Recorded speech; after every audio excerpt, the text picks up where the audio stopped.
Vous en avez marre de la ville, des gens, des immeubles, de la pollution, mais surtout des gens.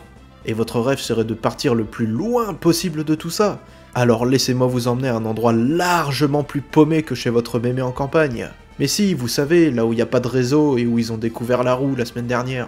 Là je vous parle d'un coin tellement isolé que vous aurez comme seul compagnon les poissons. Et puis, jetez votre téléphone, il ne vous servira à rien ici, à moins qu'il soit satellite. Salut les jeunes, je suis Tillinghast, et aujourd'hui prenez des rames parce que nous allons dans l'océan Pacifique, à un endroit nommé d'après un célèbre capitaine provenant du roman 20 milieux sous les mers écrit par Jules Verne, le point Nemo. Ce point a été désigné en 1992 comme l'endroit le plus éloigné de toute terre émergée, et est donc l'endroit le plus isolé sur Terre. Situé dans un coin perdu du Pacifique Sud, à ses coordonnées précises, ne vous attendez pas à y trouver un hôtel, il n'y a rien à part de l'eau à perte de vue sur 2700 km.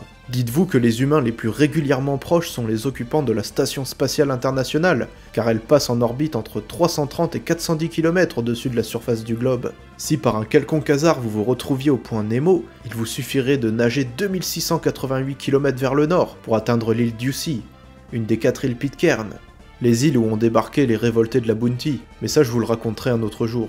Si vous décidiez d'aller vers le sud, c'est l'Antarctique, et très loin vers l'est, vous arriveriez au Chili. Enfin, si vous n'êtes pas mort d'épuisement avant, ou mangé par une quelconque poiscaille affamée sur le chemin. Alors je dis ça en rigolant, mais saviez-vous qu'H.P. Lovecraft, éminent auteur de science-fiction du début du XXe siècle, a situé en 1926 dans sa célèbre nouvelle « L'appel de Cthulhu ».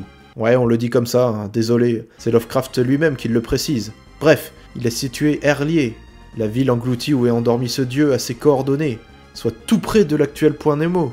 Et puis comme je sais que vous êtes friands de choses étranges, le point Nemo serait intimement lié au bloop, un signal audio d'ultra basse fréquence, que je vous expliquerai dans une future vidéo. Waouh, quel teasing de fou! Ce serait vraiment dommage de rater ça! Si cette capsule vous a plu, n'oubliez pas de vous abonner et de clocher, vous connaissez la chanson. Quant à moi, je vous retrouve dans une prochaine vidéo. Salut les jeunes!